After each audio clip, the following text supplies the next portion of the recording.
घर पहुंचा मैं ऑफिस से, तो वाइफ अपनी फ्रेंड्स के साथ बैठी हुई थी।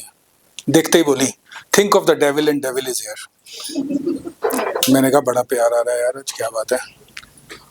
मेरे अंदर भी प्यार उमड़ता रहा बहुत, बीवी के लिए नहीं, मातृभाषा के लिए। मैं अपने फ्रेंड्स के साथ बैठा था, मेरी वाइफ आई, मैंने वही चीज हिंदी में बोल दी। मैंने कहा चुड़ैल के बारे में सोचा और वो सामने हाजिर है। बुरा मान गई हूँ। हेमोग्लोबिन 13 से 11 पे आ गया मेरा। बस स्ट्रॉ से कौन पीता है बे। एमबीए किया मैंने गाजियाबाद से, एडमिशन हुआ नया नया हमारा, तो हम 5 लौंडों ने मिलके एक घर लिया हमने। सब अलग अलग शहरों से, अलग अलग नमूने। मिशन एक, नींद पूरी करनी है अपनी।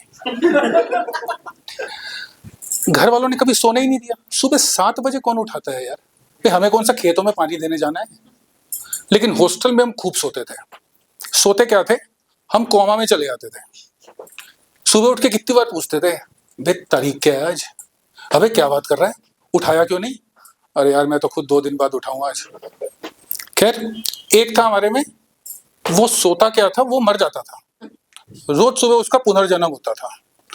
एक दिन हमें लगा, उठाया नहीं उठा, हमने कहा ये नरक सिधार गया। हम भागते हुए गए, एसटीडी पीसीओ मोबाइल नहीं होते थे, हमने उसके घर फोन लगाया। हमने कहा अंकल, कह रहे नहीं नहीं बेटा उठ जाएगा, घबराओ मत, उठ जाएगा वो। हम घर पहुंचे हैं वापस, देखा वो उठ के घूम रहे हैं। हमने कहा क्या है ये, कह रहा यार मुझे उठाने का ना एक तरीका है। हमने बोला क्या, कह रहा तुम्हारी ये जो उंगली है ना। हमने कहा हाँ तो, कह रहा इसको ना मेरे, हमने कहा भाई सुनो, 2 महीने हुआ मेरे रहते हुए, इतने क्लोज नहीं आए हम अभी हैं। और 1 मिनट, अगर क्लोज आ भी गए तो भी हम ये हरकतें नहीं करते हैं, संस्कारी लौंडे हैं हम। कह रहा नहीं नहीं, ये ना मेरे कान में डालनी है। तो हमने कहा कान पहले बोलना है बेटा।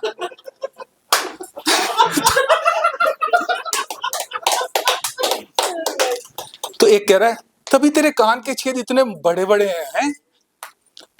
एक था में, वो क्लास में बैठे बैठे खुली आंखों में सो जाता था। अब वो ऐसे करके बैठा हुआ है, सर की तरफ देख रहा है, सर पढ़ा रहे और वो सो रहा है। नींद में बोलने लगा, मम्मी अभी रहने दो, दूध रहने दो, अभी ना मुझे और सोना है।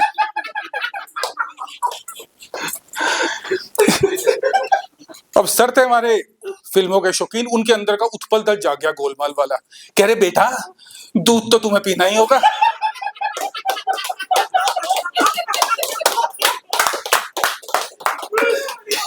कह रहे बेटा सोते सोते थक गए होगे, हैं दूध तो पीना ही होगा। वो कह रहा है मम्मी तुम्हारी आवाज इतनी भारी कैसे हो गई। तभी पीछे एक लड़का बैठा है, कह रहा ध्यान से देखो मम्मी की मूछें भी निकल आई।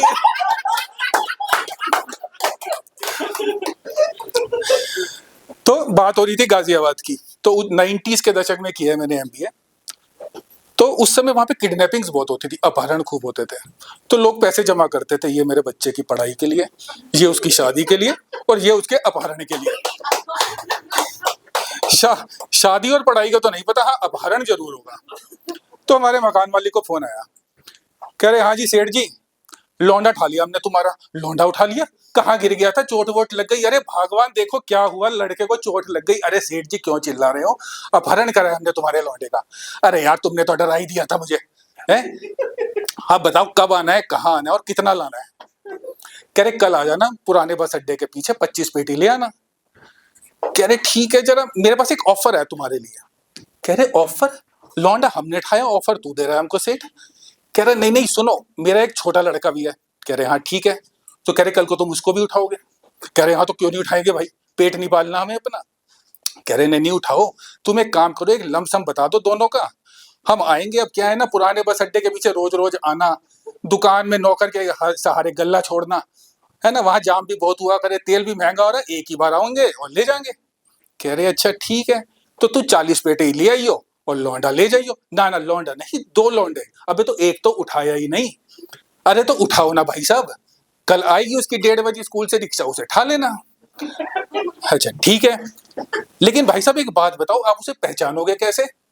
अरे वो तुम्हारी ग्रुप फोटो है हमारे पास पूरी फैमिली की। ग्रुप फोटो कहाँ खींची।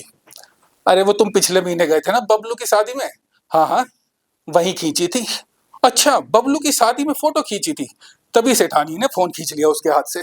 कह रही अरे भाई साहब आपने वो बबलू की शादी में वही वाली फोटो खींची ना जिसमें मैंने वो पर्पल कलर की जामनी साड़ी पहन रखी है? कह रहे हाँ हाँ भाभी जी। अरे भैया कैसी आई है वो फोटो? अरे भाभी जी बहुत शानदार है, एकदम कंटाप दिख रही हो बिल्कुल। अरे वो बबलू के पिताजी ने तो पता नहीं कैसा नास पीटा सा फोटोग्राफर बुलाया था, कोई ढंग की फोटो नहीं आई मेरी। अरे भाभी जी देखो, किडनैपिंग के बारे में कुछ भी बोल लो लेकिन फोटोग्राफी के बारे में कुछ मत बोलना। क्या क्या मतलब भाई साहब? अरे नहीं नहीं तुम छोड़ो ना, तभी सेठ ने सटानी के हाथ से फोन खींच लिया। खैर ये तो बात यहाँ ही खत्म। उस समय उन दिनों गाजियाबाद में क्या होता था, लोग अपने बच्चों की शादी दिल्ली जाके करते थे डर के मारे, और नौकर से बोल देते थे कोई पूछे तो कह देना सेठ जी घूम घाम के आ रहे हैं। लेकिन अब आ गए हमारे योगी जी, अब लोग घूम घाम के नहीं धूमधाम से शादियां करते हैं। Thank you guys, that was my time.